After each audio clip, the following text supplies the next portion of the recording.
contra todo, que la llevó a cabo y llegó a triunfar, fue un gran triunfador. Pues él fue maestro y fue semillero de muchos caricaturistas. Entendía muy bien la psique de la sociedad mexicana. No cabe duda que ejercía diferentes aptitudes o diferentes roles en una misma persona, como dibujante y como argumentista. Siempre elegante, siempre pulcro, sereno, muy seguro de sí mismo cuando él hacía un comentario, un croquis. Debo de hablar que lo admirable de Gabriel es que era una fuente increíble de ideas y siempre estaban fluyendo historias, argumentos, ¿no? No tenía fin. Fue una persona que se ganó, así a pulso, con su trabajo, el título del mejor cronista gráfico del siglo XX. Y una gran persona y un gran amigo. En el momento en el que él decidió escribir historietas, la historieta cambió de rostro, ¿no? Él nació el 5 de febrero de 1915. Bueno, él viene de raíces muy humildes y eso es lo que le permite a él irse desarrollando en la temática que él maneja durante todos estos años. Huérfano desde los 4 años, tuvo 2 hermanos, vivió una vida difícil de trabajo. Creo que sin duda es una clase media, esforzada, trabajadora, con sus vicios y sus virtudes.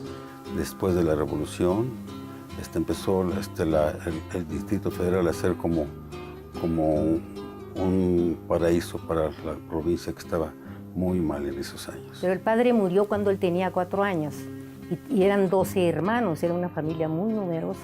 Entonces la situación fue muy triste, muy desamparada para ellos porque al poco tiempo se quedaron sin dinero y la madre, que era una gran luchadora por su familia, tuvo que decidir qué hacer y fue cuando emigraron a la Ciudad de México, ¿no? La mamá se queda con 12 hijos y de Hidalgo se los trae a México y se ponen todos a trabajar. Desde niño él tenía esa facultad de dibujar y hacer historias. Las virtudes que tenía como dibujante eran muchas, se le admiraban en los entornos en los que se movía. Tengo entendido que Gabriel fue un gran ilustrador. Desde niño gana un premio en Kioto, Japón, y después el gobierno lo beca para que vaya a estudiar a París. Y busca al director de Bellas Artes, que era Alfonso Pruneda en ese entonces. Le dan una beca para que vaya a París y él, después de pensarlo mucho, la rechaza y va de nuevo con ellos y les dice que él quiere entrar a un periódico. Le preguntan cuál y él dice que Excelsior. Es allí cuando él entra y ahí tuvo esa posibilidad después de haber pasado por muchos oficios. Era una especie de miluso, ¿no? De convertirse de dibujante en caricaturista, apoyado por otros grandes caricaturistas, ¿no? Muy joven llega a ser uno de los directores joven de Excelsior en el departamento de dibujo. Fue asistente del famoso Chango Cabral, ¿no? Ya no me tocó convivir con el Chango, con el maestro Cabral, pero sé que fue una columna vertebral de la caricatura de esa época.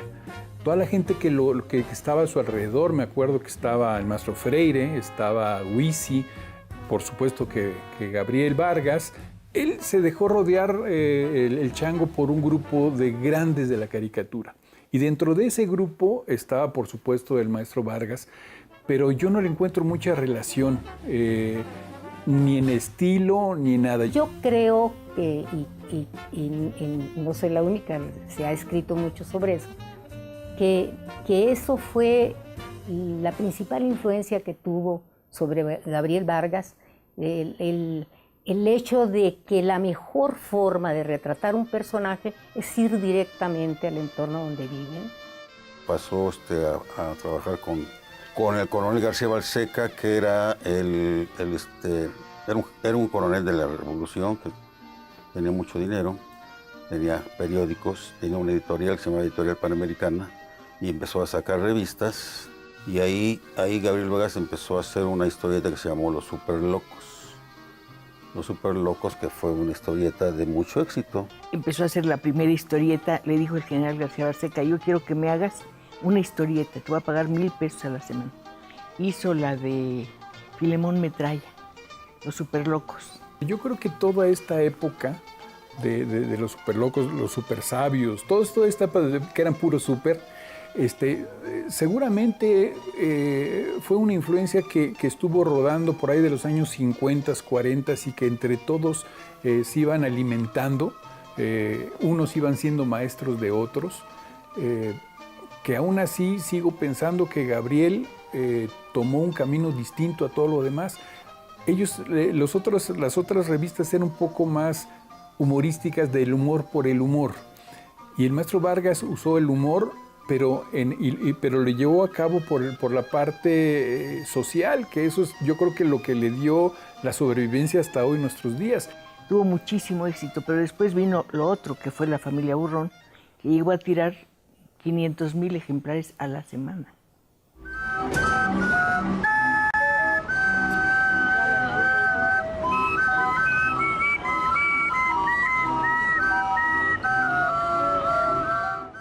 ¿Cómo aparece la familia Burrón?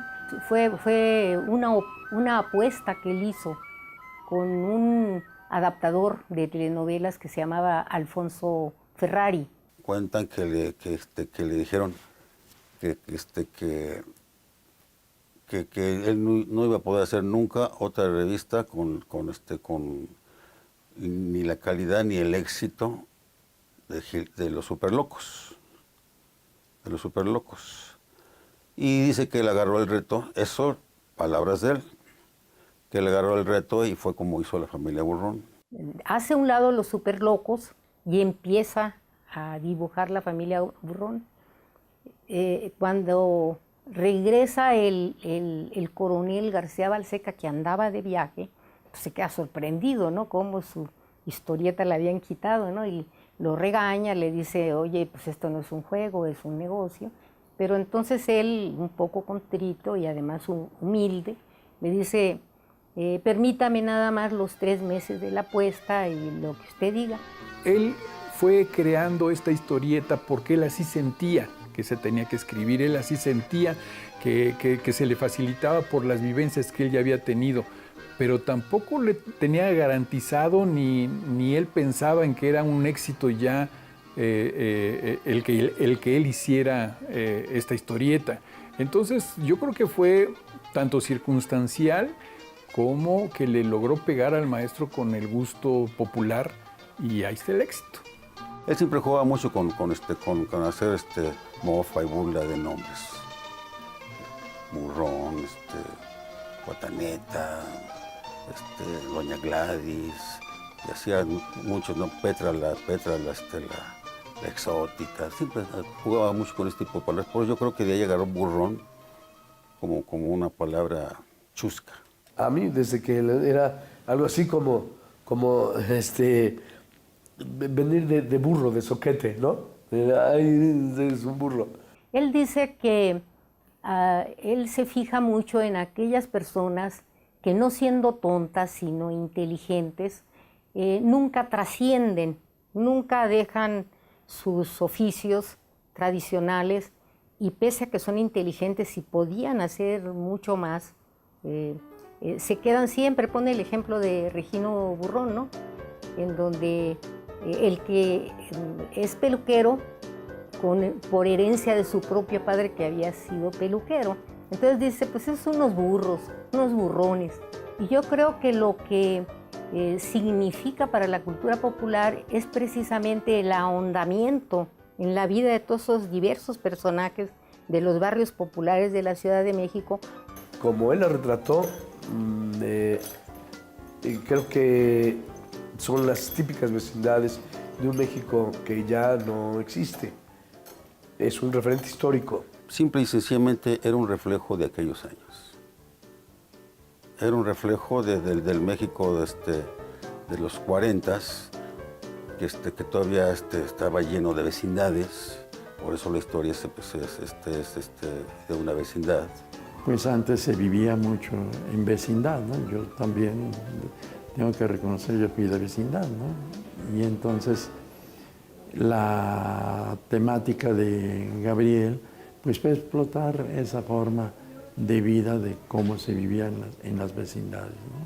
Es la mejor descripción de la vida urbana en cierto nivel social, digamos. Y los vecinos, las señoras chismosas y demás, y como yo soy de barrio y crecí en una vecindad, sé que así es la vida en la vecindad y así es la vida en el barrio, ¿no? Entonces, mucho de lo que está en la familia Burrón lo he vivido. Para mí representa un mundo que conocí y que lamentablemente se fue.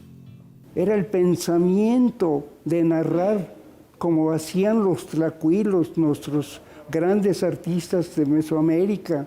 Hay mucho argumento, ¿no? Tiene uno que leer mucho a Gabriel para entender el carácter de sus personajes. Cada uno de los personajes era una parte importante de la historieta y al unir todo, al juntar todos los personajes y irles dando su lugar, su posición dentro de la historia, te daban esa conformación que era lo que te alimentaba.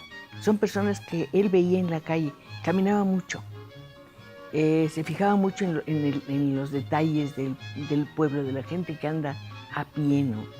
Y era una inspiración para él. Era un gran observador. Y para escribir una historieta con cada 8 días y las temáticas brotaban y esto solamente alimentado por la realidad. Todos los días en las mañanas nos juntábamos y practicábamos cosas y muchas veces salían las historias de alguna anécdota, de alguna cosa que nos haya pasado a él o a cualquiera de nosotros. Ya lo practicábamos y él se iba sobre eso. Él tenía la gran facilidad de crear cosas, sacar historias de algún argumento, de algún detalle, de algún pasaje. Pero siempre viéndolo desde el punto de vista muy cómico. Tengo entendido que para hacer los dos personajes de la familia Burrón se basó en 2 amigos, una amiga y un amigo, que eran un poco así, un poco como Regino y como la señora Borola Tacuche, que me parecen los nombres más encantadores. Él dice que la pareja de Regino Burrón y Borola le recordaba a una pareja que había conocido, ¿no? La Borolas era una mujer imperativa, fuerte. Se convierte en el eje de la mujer que va creciendo por su libertad, que va creciendo por ejercer hasta su derecho de voto y todo esto. Sí, Borolas fue de las primeras feministas dentro de la historieta, a lo mejor fue la primera. Yo no ubico algún otro personaje con las características de la Borolas que haya manejado el feminismo o el liderazgo de una mujer. No veo otro personaje como eso. Era una señora así muy vivaracha, que con nada estaba conforme, que gritaba, se peleaba en el mercado por los precios. Metiche, chismosa, gritona, pero no es una mala persona. Es una persona en el fondo muy encantadora. A mí me simpatiza muchísimo, se lo debo decir. Un poco mitotera, pero siempre andaba haciendo revolución en la propia vecindad, ¿no?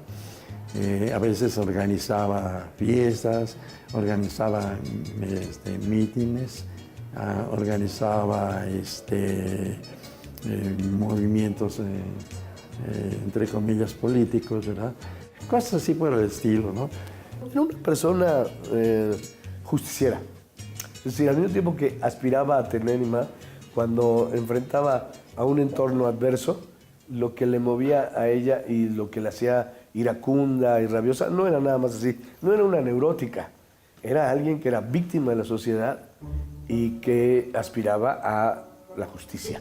La familia Burrón tuvo realmente dos épocas, o quizá varias, ¿no? Pero está la primera y luego la segunda, ya más moderna, donde hay metro, todo eso, ¿no? Sí era un reflejo clásico de la sociedad de aquellos años. Inclusive a mí me preguntaban muchas palabras. Como yo también nací en un barrio, nací en la colonia Guerrero, pues yo a veces le decía palabras de caló que se usaban mucho. Pero él formó su propio lenguaje, que quedó muy bien, como la caja de los pambazos y frases que de su ingenio que quedaron para la posteridad.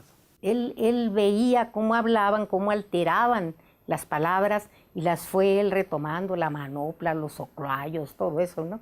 Le quitó lo engolado al idioma español. Por ejemplo, en las películas o en las obras de teatro escritas en México, todo el mundo habla así, como muy no sé qué. No, él verdaderamente, y en eso es un maestro, usa el lenguaje, el español mexicano, con una maestría y con una gracia incomparables. Sabía muy bien todos los recursos de la lengua, no solo la academia, sino lo que hace la lengua viva. Yo creo que eso es uno de sus rasgos más claros y fundamentales. Entonces, alguien que quiera saber cómo se hablaba, por ejemplo, saber de canicas, ¿no? Y entonces decir chiraspelas, si no sabes, podrías ir a buscar. Seguramente vas a encontrar que es chiraspelas y te lo voy a explicar en la historieta. Conocía el vocabulario de todos los lugares que visitábamos, vecindades, pulquerías. Pero yo creo que si volvemos a leer La familia Burrón, vamos a encontrar que mucho del idioma que consignó el maestro Vargas sigue vigente completamente. Además, los diálogos son muy buenos. Hubiera sido un gran escritor dramático, autor dramático, ¿no? Los países en Europa, Italia, Francia, de los que yo recuerdo, donde hay exposición del maestro, en los museos de allá hay obra del maestro, llevan el estudio de la clase baja y la clase media de América Latina. Han llevado a la historieta como un mecanismo, como una forma de informarse de cuáles eran las vivencias de esa época. Entonces, el hecho de que algunas universidades usen en sus cátedras esta historieta aviva, ¿no?, la discusión en torno a la forma como viven las clases proletarias en los países pobres, ¿no?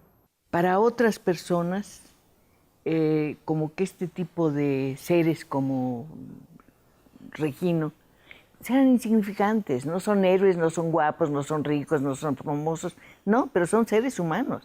Por eso, es una especie de pequeña comedia humana, ¿no? Es un poquito el equivalente a Chava Flores, ¿no?, que dejó en la melodía todas estas vivencias que muchos no vivimos, pero que al oírla nos involucran y nos hacen viajar y te metes y en ese momento te das cuenta cómo se vivía en esa época. Lo mismo sucedió con la historieta de Vargas. Son personajes muy similares que se nutrían de la cultura popular.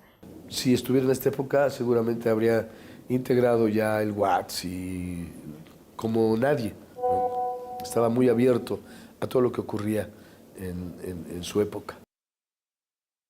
En el 83, que Gabriel recibió el Premio Nacional de Periodismo, nos dimos cuenta de que no había un personaje, 80 años dibujando, miles de eso, ¿dónde podría salir un nuevo Tlacuilo?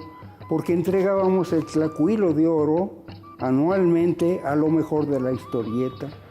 Tuve el honor de entregarle el Tlacuilo, que es un premio que entregan los historietistas a los historietistas en el Club de Periodistas, y para mí fue un honor el estar yo en el podio en el que pasara el maestro y que me permitieran haberle entregado ese premio. Pero sé que como ese se le entregaron muchísimos más. De hecho, toda su carrera la pasó recibiendo premios. No se diga al final cuando ya el maestro traía problemas con su mano, ya no pudo dibujar tanto los últimos años, los reconocimientos le llovían por todos lados. Yo creo que en el caso del Premio Nacional de Periodismo es pues, porque cumplió la función social. Pues el periodismo yo creo que por la página que sacábamos diario en el periódico, en El Sol de México.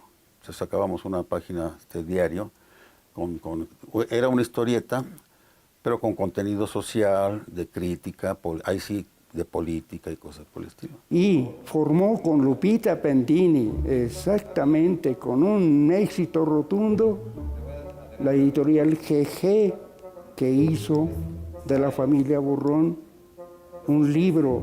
Purruga hizo ediciones, Purruga hizo todo esto.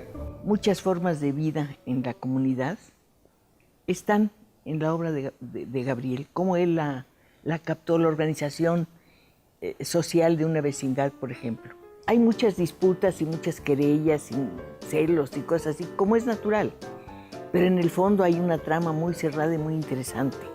No, yo creo que se aplica perfectamente los guiones de los años 30, 40, o sea, fíjate de qué época estamos hablando, a la actualidad.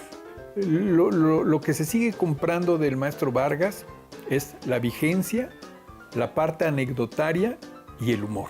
Yo nunca vi partes trágicas de la pobreza, siempre había la parte humorística que te hacía reflexionar sobre el acontecer social de ese momento, sin llegar ni a la burla ni a deprimirte. Eso es magnífico, esos guiones no los hace cualquiera, ¿eh? Bueno, es evidente el camino del triunfo de Gabriel. Y, no sé, quiero decirle algo. Detrás del éxito solo puede haber trabajo.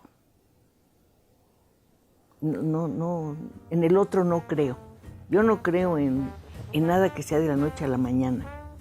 Sí, Gabriel Vargas trabajaba todos los días, era disciplinado, tenía un horario, tenía un equipo como de 15 personas, tenía muy buenos dibujantes, ahí estuvo Raúl Moisén. Siempre hizo lo que quiso, lo logró y logró éxito. Siento yo que ese camino fue su libertad como persona, como trabajador, como creativo, como dibujante. Él hizo un gran esfuerzo por sacar adelante lo que realmente quería hacer en la vida y lo logró. Más que una disciplina, sí, yo creo que era una gran pasión la que le movía para estar sentado y estar haciendo durante tanto tiempo y tan meticulosamente, porque además es una historieta que curiosamente contenía muchos cuadros en cada página. Sí, hablaba mucho. La propia libertad que él asumió para defender su vocación es eso, un camino que escogió libremente, se aferró, contra viento y marea fue libre y llegó a lo que ha sido uno de los grandes creadores de la historieta en México, creador de un lenguaje y finalmente un personaje singular en la historia de la cultura popular en México, ¿no? Solo hizo lo que tenía que hacer y abrió caminos de libertad, empezando por su propia libertad. Su obra es buena porque es libre. Es libre porque es auténtica, porque le nace de adentro, porque dice lo que él genuinamente quiere decir. No hay libertad que no empiece en la de uno, ¿eh? Su mismo trabajo, si tú lo analizas, lo que él vivió fue libertad. Que yo supiera, nunca hubo en el ámbito periodístico ninguna censura, pero no hubo censura porque la manera de que él manejaba su trabajo era tan digna, tan humana, tan apegada a una vida sin molestar. Y entonces lo que transmitía ahí era esa libertad de ser, así soy, así me gustó vivir y esto es lo que les estoy ofreciendo. Gabriel fue el máximo tlacuilo. Su obra no va a ser fácil superarla. Parte de la libertad es ayudar a que una persona se sienta mejor, que se realice. Eso es muy bonito. Yo creo, ¿no? No sé qué piense usted.